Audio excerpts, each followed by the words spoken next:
What are the top 3 rules for being the best man I can be for the people I love? Well, rule number 1 is ask that question. That's a good question. That's a meditative and prayerful question. I don't think there's any difference, by the way, between prayer and thought. I think that thought is secularized prayer. I think that's even true, like evolutionarily and historically. And then the question is, what is prayer? And by implication, thought.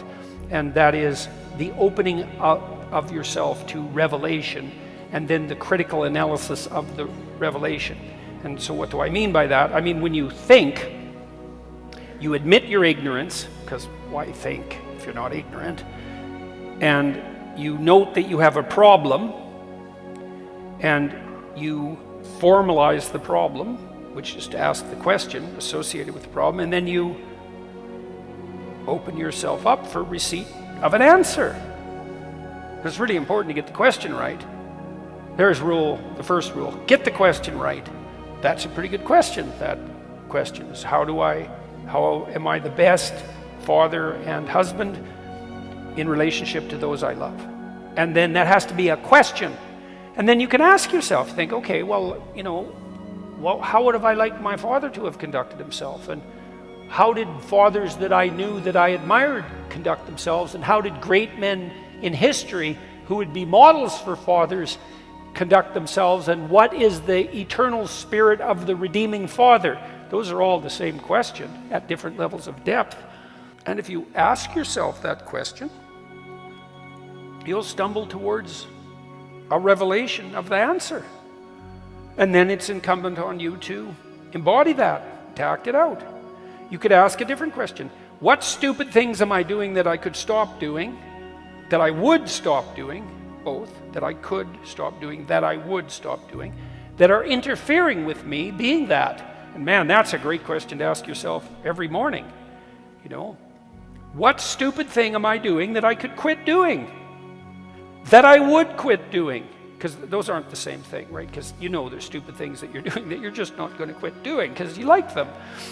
But there might be something on the edge there where, weak and useless as you are, you could stop that.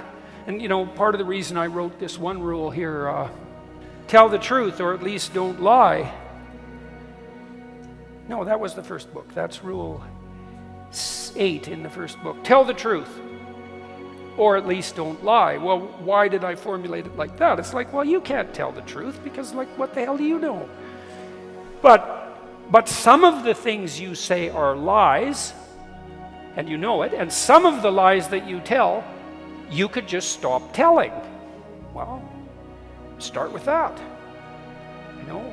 Incremental death and regrowth. Incremental death and rebirth.